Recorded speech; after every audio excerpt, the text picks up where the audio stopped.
Hey everyone.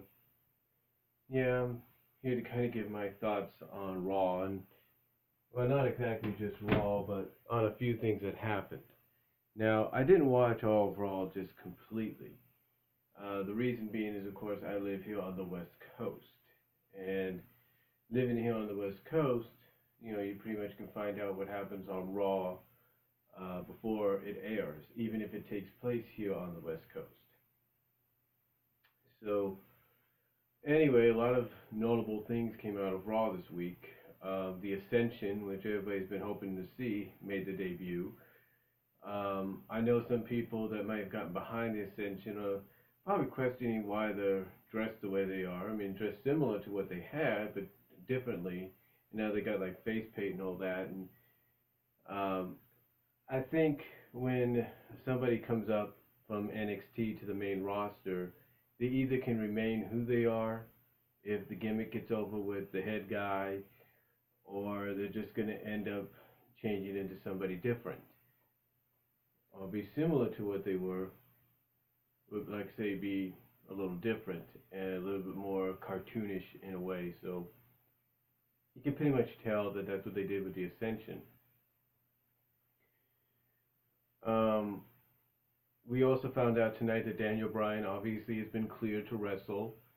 Apparently, according to, in my opinion, and I'm sure some people might agree with this, the whole, not sure what's going to happen, what's, bad news, good news kind of thing for him, it's nothing been more than kind of a swerve to kind of throw us off a little bit. That's my opinion.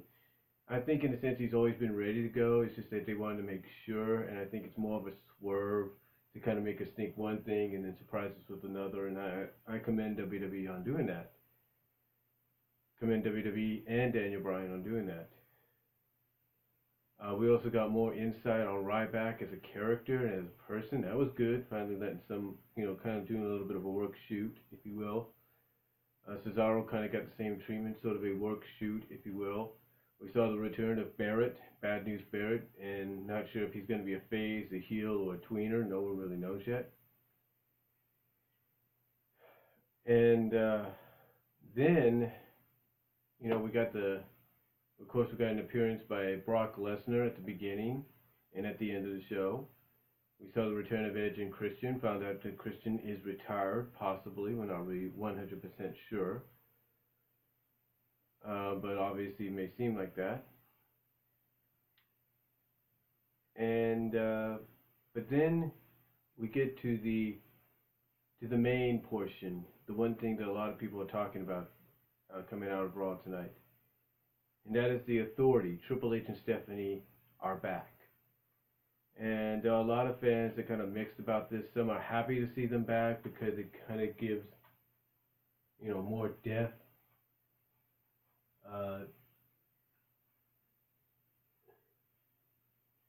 kind of gives more depth, if you will, to the roster, to the programming, more intrigue, more dramatic elements.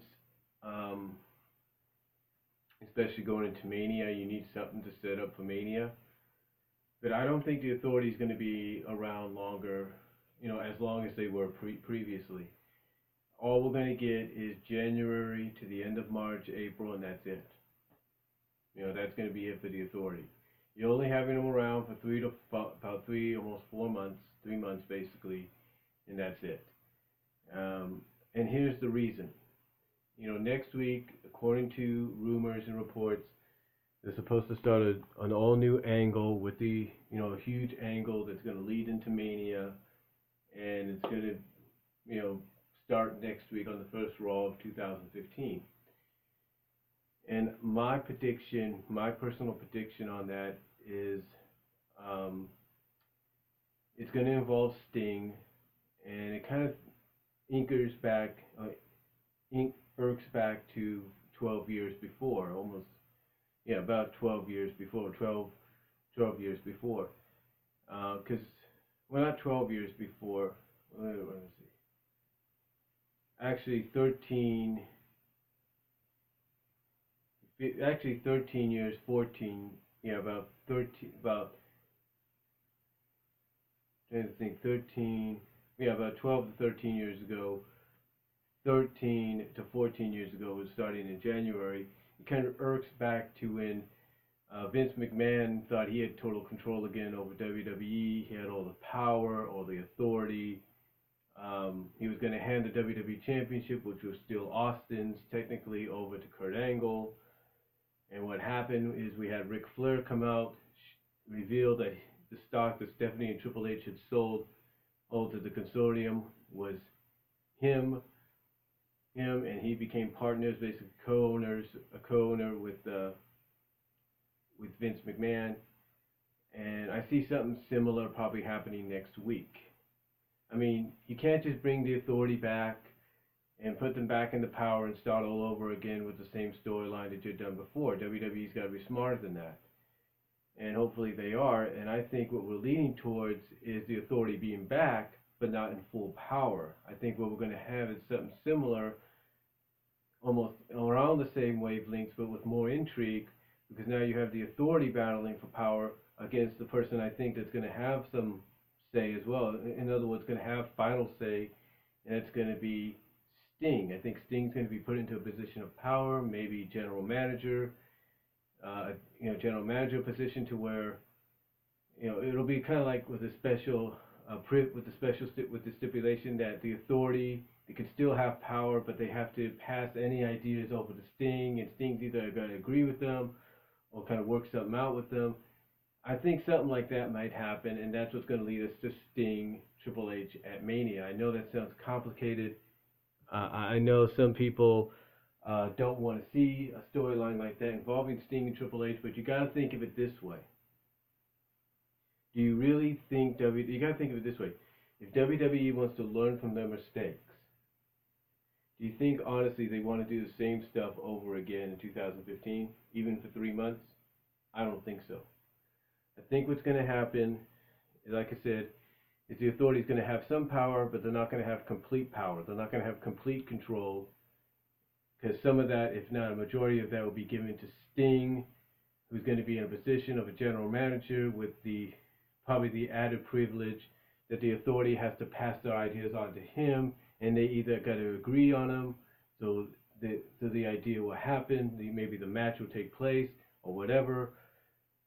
Or Sting can change something up and say, yeah, that's how you see things, but this is how I see things, and this is how it's going to be because I have the final say. So I would like to see something like that, maybe, but not saying that's going to happen entirely.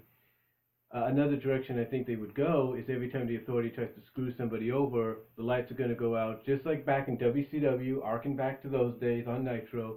The lights will go out, and then when lights come on, a member of the authority will be laid out completely. It's like, oh God, now what do we do? So that's what I think could happen. I think that might be one of the directions they go in going into 2015. But I don't really think the authority is going to have complete control. I mean, why would you say there's going to be a huge angle planned for Mania going towards it, starting on the first Raw of 2015? When I read something like that, being a fan for as long as I have, it tells me the authority is not going to have that much control. They will not. I mean, they'll have some, but like I said, it'll be sort of similar to what we had about 13, 14 years ago with McMahon and Flair. That's just my opinion. I could be wrong on it, but that's what I think could happen. But I want to know what you guys think will happen. Do you think that's where we're going? Or do you think it might be the other way around, where they arcing back to the days of Nitro and Sting's battle with the NWO, lights go out, lights come back on, and somebody in the NWO is just completely taken out? Basically like we'll probably get with the authority. Do you think they're going that direction instead? Let me know what you guys think down below. Comment if you like. And that's just my thoughts on it. And I'll talk to you all later.